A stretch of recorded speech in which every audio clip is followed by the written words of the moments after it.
하나님의 말씀 구약성경 잠언 21장 10절입니다. 구약성경 페이지로는 934쪽 잠언 21장 10절부터 19절까지 말씀입니다.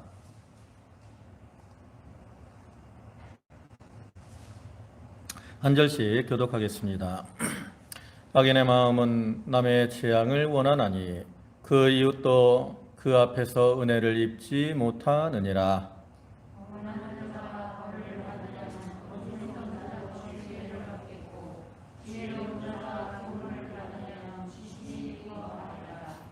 의로우신 자는 악인의 집을 감찰하시고 악인을 환난에 던지시느니라.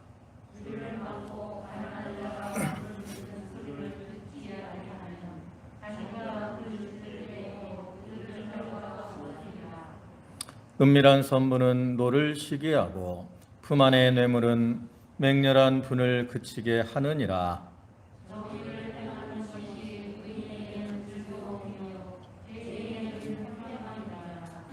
명철의 길을 떠난 사람은 사망의 회중에 거하리라.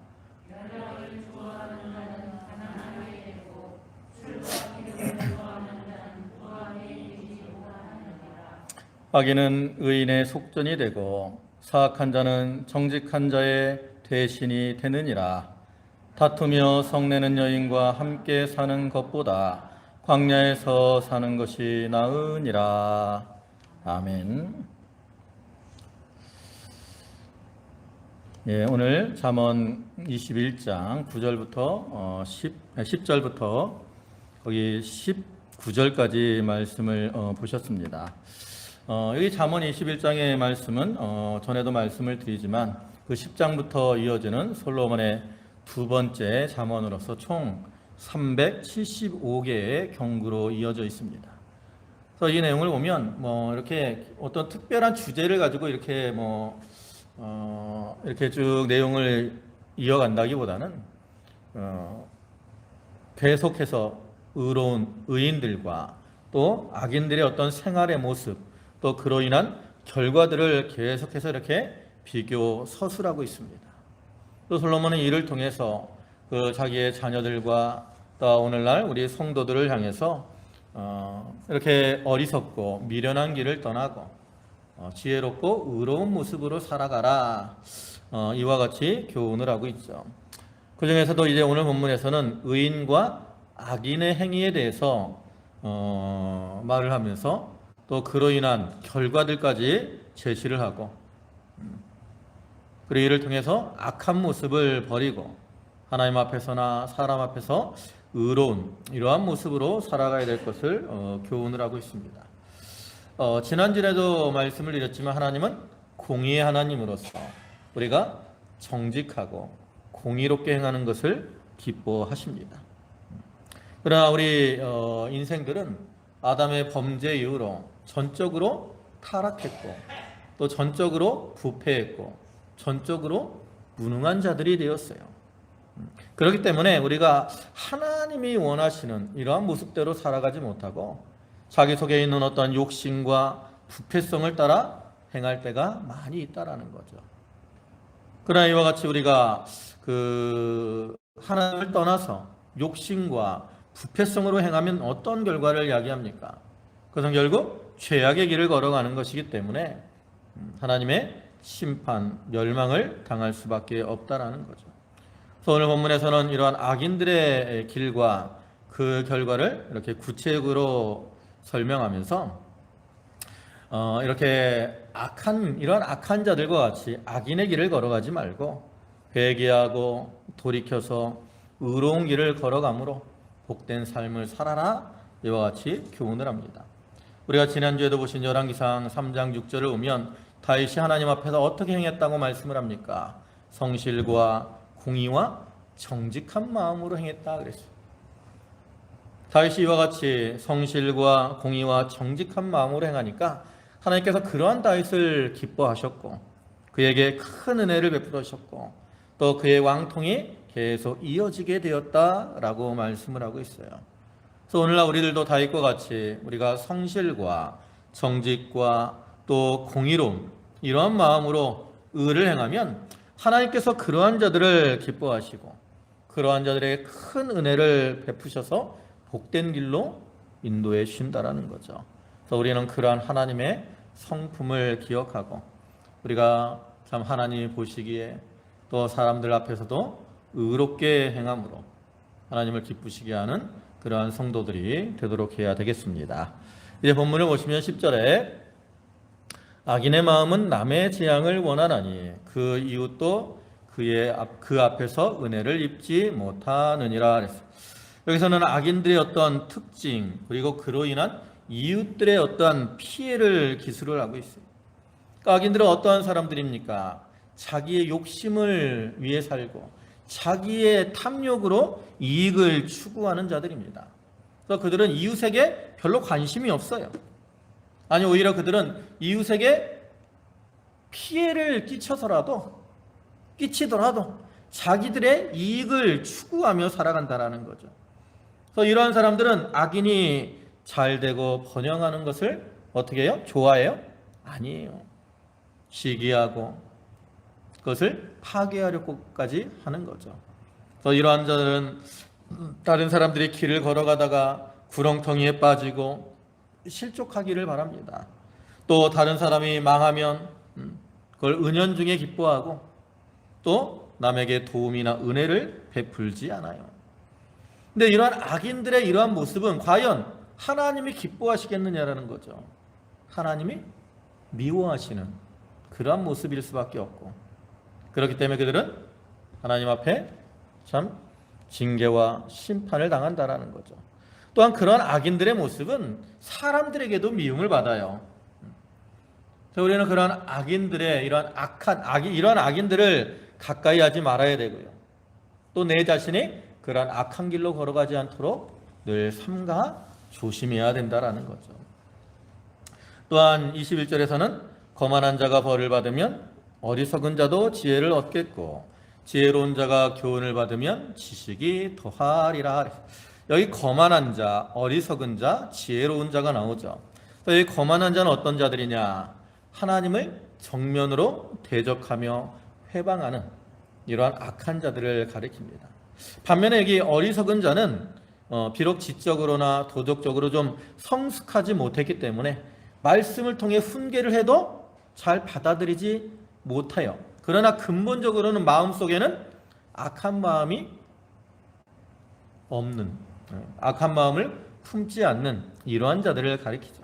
그러니까 하나님께서 이렇게 하나님을 대적하는 거만한 자를 징계하시는 것을 볼 때 어리석은 자들이 저렇게 하나님을 대적한 거 악한 길로 나가니까 하나님의 심판을 받게 되는구나.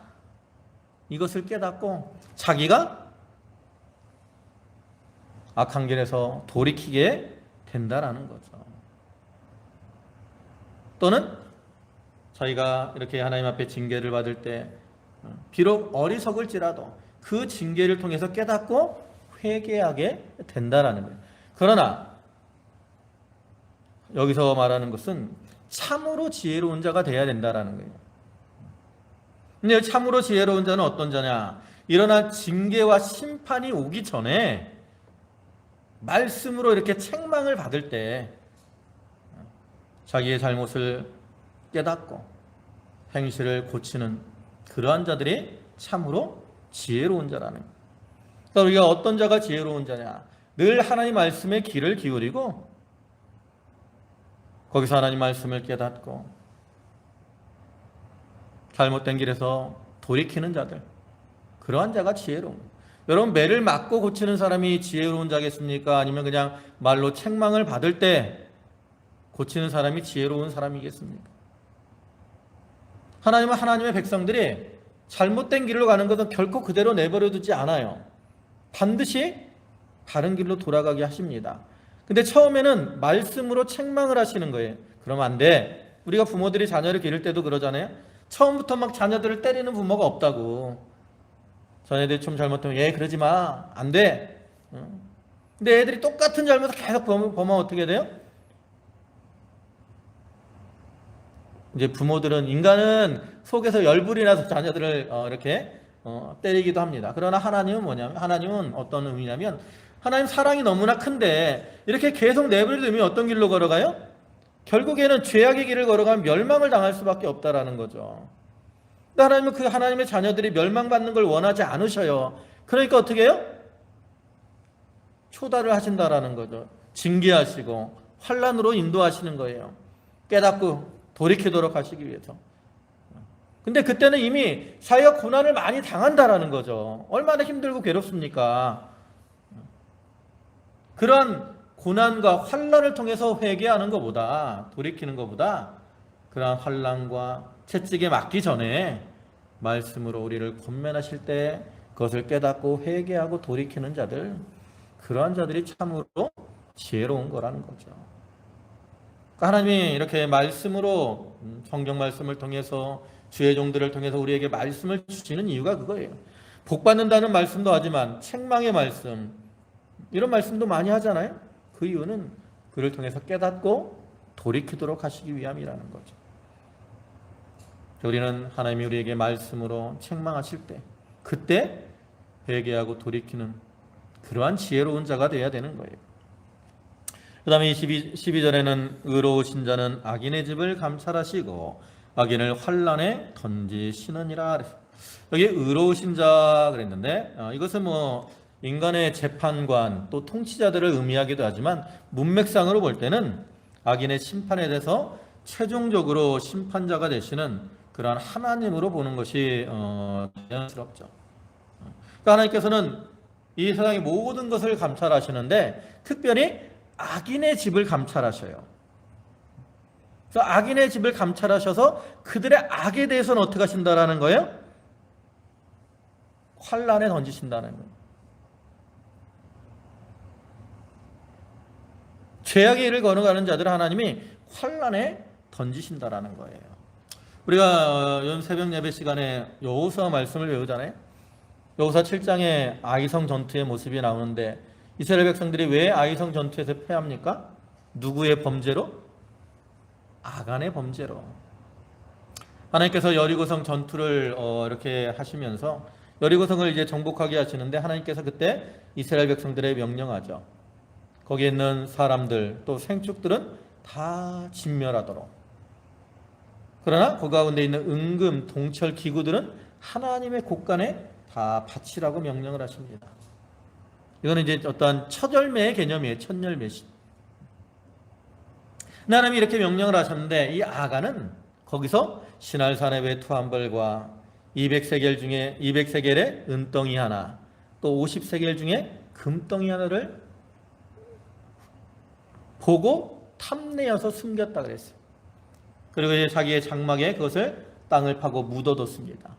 아간은 사람이 못 봤으니까 그 자기의 죄가 감춰질 줄로 알았어요. 그러나 하나님이 감찰하신 하나님께서 그걸 다 보셨다라는 거죠. 하나님께서는 결국 제비를 뽑으니까 제비를 통해서 아간의 범죄를 드러내셨어요. 그리고 어떻게 됩니까? 아간과 그의 자녀들 또 그의 모든 짐승들까지 다 돌에 맞아 죽고 불로 살음을 당하는 이러한 징벌을 당하게 되죠. 하나님은 그때도 아간에게 회개할 기회를 주셨다고. 제비를 뽑을 때 아간이 한 번에 아간을 딱 뽑은 게 아니에요. 제비를 4번이나 뽑았어요. 12지파가 나오게 해서 뽑으니까 유다 지파가 뽑혔고 또 유다 지파에서 뽑으니까 삽디가 뽑혔고 삽디의 증손이요 그다음에 갈미 세라의 증손이요 삽디의 손자요 갈미의 아들인 아간이 뽑혔다. 유다 지파, 세라, 갈미, 그다음에 아간 4번이나 제비를 뽑은 거예요. 그렇게 제비가 뽑힐 때 아간이 깨닫고 회개했어야 된다라는 거죠. 근데 아간은 끝까지 회개하지 않은 거예요. 마지막에 자기 죄를 고백하긴 했지만 그거는 회개한 게 아니라고. 그렇기 때문에 결국 심판을 당하고 말았잖아요. 하나님께서 모든 것을 감찰하시고 또 환난에 던지시는데 그때도 하나님은 긍휼을 베풀어 주십니다. 회개할 수 있도록. 우리는 그러한 하나님 앞에서 늘 두렵고 떨림으로 자기를 돌아보고 죄를 멀리하고 또 자기에 대해서 회개하고 돌이키는 그러한 자가 되어야 되는 거예요. 또 13절에서는 귀를 막고 가난한 자가 부르짖는 소리를 듣지 아니하면 자기가 부르짖을 때에도 들을 자가 없으리라 그랬어요. 예레미야가 3장 64절과 65절을 보면 여호와여 주께서 그들의 손이 행한 대로 그들에게 보응하사 그랬어요. 이와 같이 하나님은 행한 대로 보응하시는 그러한 분이시죠. 그런 하나님께서는 이렇게 이웃이 어려움을 당하는 것을 보고도 귀를 막고 도와주지 않고 외면하는 자들에 대해서는 그들이 어려움을 만났을 때 하나님 앞에 부르짖어도 하나님이 그들의 부르짖음을 듣지 않으시고 또 도와주시지 않는다는 거예요. 하나님은 긍휼없는 자들에게는 긍휼없는 심판을 행하신다라고 말씀을 하죠. 또 마태복음 18장을 보면 그 1만 달란트 빚진 자의 비유가 나오죠.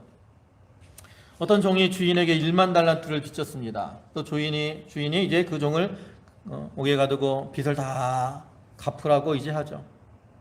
그때 이 종이 주인에게 간청을 합니다. 주여, 내가 너무나 어렵습니다.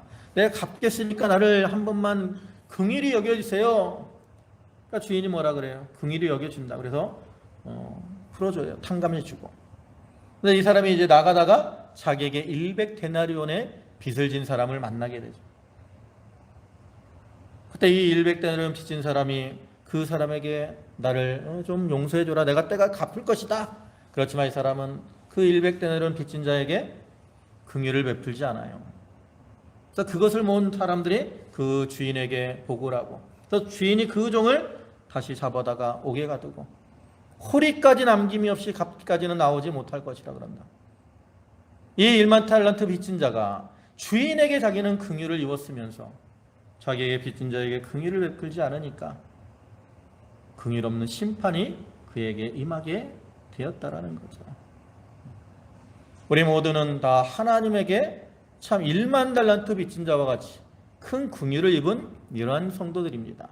그렇기 때문에 우리가 그 긍휼을 다른 어려운 사람들에게 갚아야 돼요. 그들이 힘들고 어려울 때 그 부르짖음의 귀를 기울이고 자비와 사랑으로 또 기도로 도와주는 자가 되어야 돼요. 그럴 때 하나님이 그것을 기뻐하시고 또 다 갚아주시는 것이고, 또 사람들도 그러한 사람을 도와주는 거죠. 또 14절에서는 은밀한 선물은 노를 쉬게 하고 품 안의 뇌물은 맹렬한 분을 그치게 하느니라. 여기 은밀한 선물과 품 안의 뇌물이 나오는데, 여기 은밀한 선물은 이건 선물을 말하는 게 아니에요. 불의한 의도를 가지고 그것도 상대방에게 제공하는 뇌물을 가리킵니다.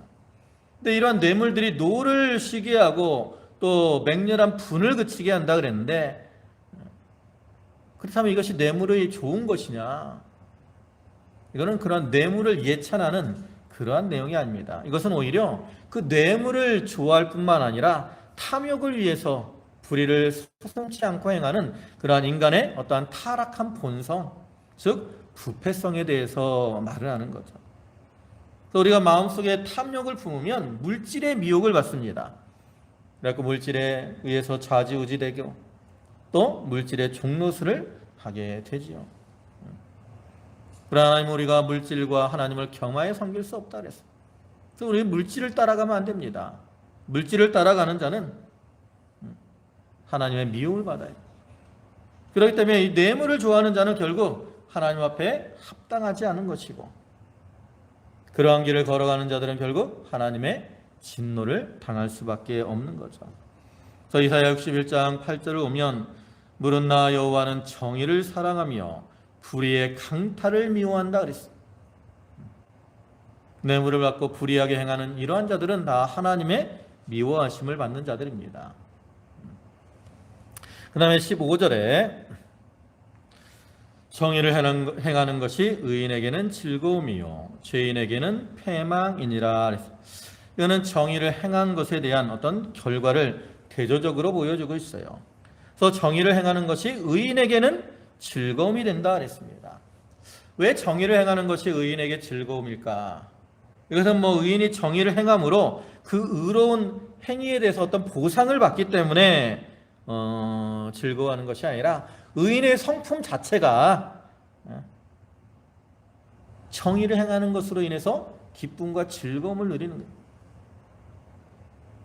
반면에 악인은 의인들과 달리 정의를 행하는 것을 어떻게 해요? 싫어합니다.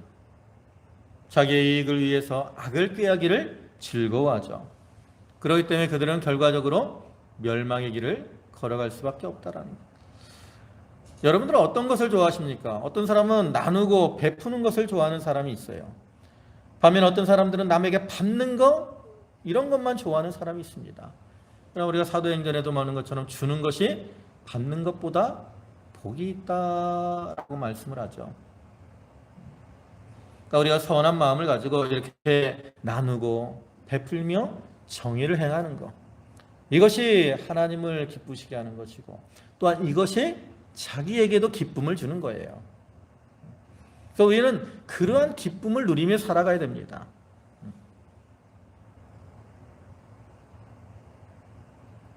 다른 사람에게 말이나 행위를 통해서 이렇게 유익을 주고 그를 통해서 기쁨을 누리는 사람, 이러한 사람이 참 인생의 참된 기쁨과 즐거움을 누릴 수가 있죠.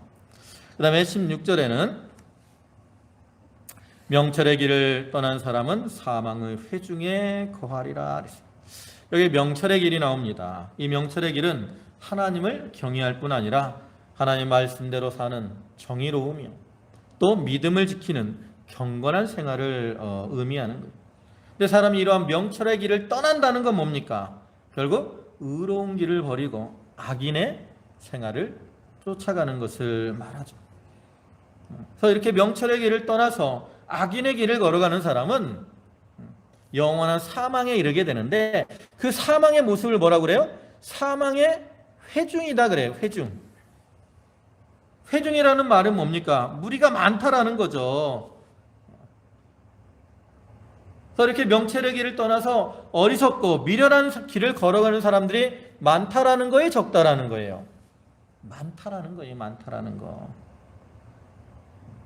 여러분, 우리가 하나님을 떠나서는 우리에게 생명이 없습니다. 그런데 우리가 이 하나님을 따라서 말씀대로 사는 사람이 많겠습니까? 아니면 하나님을 떠나서 자기의 뜻대로 사는 사람이 많겠습니까? 하나님의 뜻을 떠나서 명철의 길을 떠나는 어리석은 사람이 많아요. 왜? 그 길은 좁은 문이고 길이 좁고 협착해서 걸어가는 사람이 적기 때문이죠. 또 마태복음 7장 13절을 보면 좁은 문으로 들어가라. 멸망으로 인도하는 문은 크고 그 길이 넓어 그리로 들어가는 자가 많고 생명으로 인도하는 문은 좁고 길이 협착하여 찾는 자가 적음이라 그랬어요. 많은 사람들이 어떤 길을 걸어가기를 좋아해요? 멸망의 길. 왜? 그 길이 편하거든요. 그러나 이 땅에 사는 동안에 편한 길을 걸어갈지라도 그 결과는 멸망이고 사망이라는 거죠. 반면에 우리가 하나님 말씀대로 이 명철의 길을 걸어가는 것은 그 길이 좁고 협착하고 어려운 그러한 길일지라도 그 길의 끝은 뭐예요? 생명이고 영생이라는 거죠. 그래서 우리는 비록 힘들고 어려울지라도 이러한 멸망의 길을 걸어가지 말고 참 생명의 길, 이러한 길을 걸어가야 되는 거죠.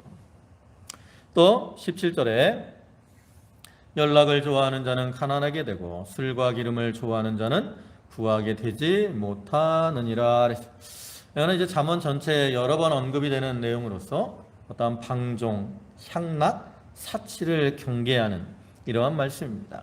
그래서 여기 연락이 나오는데, 연락은 이제 많은 사람들이 모여서 잔치를 베풀고 또 즐기는 그러한 호화로운 생활을 가리키고요. 그 다음에 술과 기름이 나오는데, 이 술은 잔치에 제공하는 것으로서 어떤 방탕함을 상징하는 겁니다.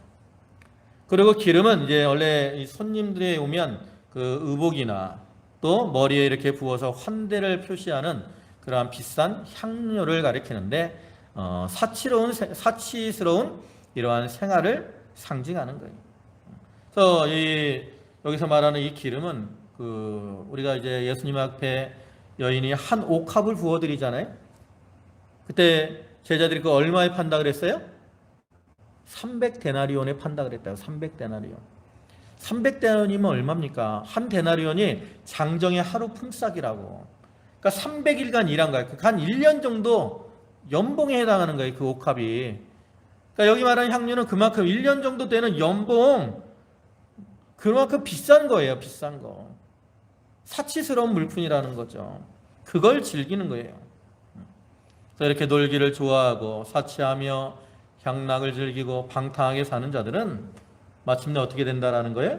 가난하게 된다라는 거죠. 가난하게 된다라는. 디모데전서 5장 6절에서는 향락을 좋아하는 자는 살았으나 죽었느니라. 옛날에 일락이라 그랬는데,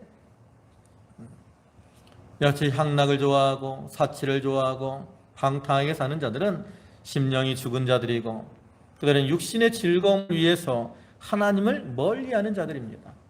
그래서 그들은 하나님을 멀리하기 때문에 마침내는 멸망을 당하게 되는 거죠. 누가복음 15장에 오면 우리가 잘 아는 탕자의 비유가 나오죠. 탕자가 아버지에게 아버지 내 목에 유산을 주세요. 그 주 유산을 받아가지고 어떻게 해요? 먼 타국으로 가죠. 그리고 먼 타국에 가서 탕자가 뭐 했어요? 거기서 열심히 일했습니까? 아버지가 주신 재산 가지고? 아니에요. 허랑방탕했다라고 말을 해요. 허랑방탕. 뭐 했어요? 허랑방탕한 거. 먹고 즐기고 사치하고 향락을 즐기고. 그 결과가 뭡니까? 재산을 다 허비하고 궁핍하게 되어서 돼지치고 돼지가 먹는 쥐염 열매를 먹으려고 해도 주는 사람이 없어서 먹을 수 없는 그러한 비참한 처지에 들어가고 말았잖아요. 그와 같이 연락을 좋아하고 향락을 좋아하는 자들은 탕자와 같이 된다는 거죠. 또 18절에는 악인은 의인의 속전이 되고 사악한 자는 정직한 자의 대신이 되느니라. 그래서 이제 의인은 환난에서 구원을 받지만 악인은 그 의인을 대신해서 환난에 빠지게 될 뿐만 아니라 결국에는 멸망을 당하게 된다라는. 하나님께서는 이렇게 악인들을 희생해서라도 의인들을 구원해 주신다라는 거죠. 이사야 43장 3절을 보면 대전하는 여호와 내 하나님이요 이스라엘의 거룩한 이요 내 구원자임이라. 내가 애굽을 너의 속량물로 구스와 스바를 너를 대신하여 주었노라. 하나님 여기 애굽을 너의 속량물로 삼았다 그랬어요. 이 말은 무엇을 가리키냐면 하나님이 이스라엘 백성들이 이제 애굽에 종살이 할 때 그들을 구원해 내시잖아요. 그죠? 하나님이 이스라엘 백성들을 구원해 줄 때 거기서 애굽의 많은 사람들을 어떻게 장자들을 죽이셨다고. 그와 같이 애굽을 속량물로 사용하셔서 이스라엘 백성들을 구원해 주십니다. 에스더서를 보면 하만이 모르드게 대신에 장대에 달려 죽음을 당하게 됩니다. 또 이스라엘 역사를 볼 때 이스라엘 백성들이 이제 바벨론의 포로로 잡혀갔다가 70년 만에 이제 해방이 되는데 그때도 하나님 바사왕 고레스를 통해서 그 바벨론을 멸망시키고 그들을 속량물로 삼으시고 이스라엘 백성들을 구원해 주신 거예요. 같이 이와 같이 하나님은 하나님의 백성들을 사랑하셔서 반드시 구원해 주십니다. 그때 이 악인들, 악을 행하고 나가는 자들을 속량물로 사용하셔서 하나님의 의인들을 구원해 주시는 거죠. 그러니까 우리가 악한 길로 걸어가면 우리도 그러한 어떠한 징계와 심판을 당할 수밖에 없는 거예요. 또 마지막으로 19절에 다투는 여인과 다투며 성내는 여인과 함께 사는 것보다 광야에 사는 것이 나으니라. 여기 앞에 9절에서도 다투는 여인과 함께 큰 집에 사는 것보다 움막에서 사는 것이 낫다 그랬죠. 9절에서는 움막으로 표현을 했고요. 여기 19절에서는 광야로 표현을 했는데 이것은 그 사람이 평안이 없는 생활이 이렇게 광야에서 참 물질적으로나 또 육체적으로 어려움을 당하는 것보다 더 고통스러운 그러한 생활이라는 것을 교훈하기 위함이죠.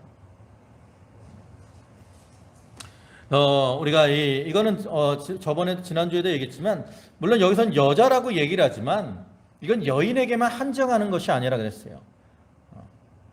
우리가 이 가정에서 어떤 화목과 화평을 위해서 늘 힘쓰고 노력을 해야 된다는 거죠. 우리나라 속담에 손뼉은 마주쳐야 소리가 난다 그랬어요. 그죠? 우리가 가정에서 싸우고 다투는 것이 혼자만 한 사람의 잘못만으로 분쟁이 일어나는 게 아닙니다. 남편과 아내가 싸우면 대부분이 두 사람 모두에게 이유가 있는 거죠. 이유가. 그래서 우리는 이런 다툼, 분쟁이 일어나지 않도록 어떻게 해야 돼요? 늘 조심해야 됩니다. 그래서 좀 서로를 희생하고 양보하고, 특별히 우리 성도들은 그것을 위해서 뭐 해야 된다 그랬어요? 참 하나님 앞에 기도하고 자기의 심령이 우리 속에서 이렇게 막 화가 일어나라고 하려고 할 때 기도함으로 자기의 심령을 안정시켜야 돼요. 그래야 옆에서 격동을 시켜도 싸우거나 다투지 아니하고 화평을 이루어 나갈 수가 있는 거죠. 여러분, 다른 세상의 모든 제도들은 사람들이 만들었지만 이 가정의 제도는 하나님이 내셨다 그랬잖아요. 하나님 왜 가정을 만드셨습니까? 이 가정을 통해서 하나님의 사랑을 깨닫고 또 서로 도우며 화평을 이루도록 하시기 위해서 가정의 제도를 내신 겁니다. 그래서 우리는 이 가정을 참 소중히 여겨야 돼요. 오늘날에 이 가정이 참 많이 이렇게 깨어지는 이러한 시대가 되었어요. 많이 이혼을 하고. 그러나 이 가정이 어떤 이 사회의 어떤 가장 기초가 되는 이러한 조직이고, 가정이 화목할 때 사회가 안정이 되고 나라가 안정이 되는 겁니다.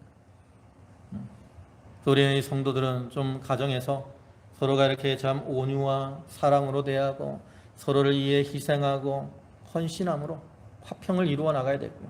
또한 그뿐만 아니라 우리가 교회 안에서도 우리 성도들이 서로 사랑으로 이렇게 화목함으로 이 그리스도의 몸된 이 교회, 이것을 교회가 화평하며 화목한 그러한 교회로 세워져야 되는 거죠. 또 여기서 이제 의인과 악인의 모습들에 대해서 여러 가지로 말을 하죠.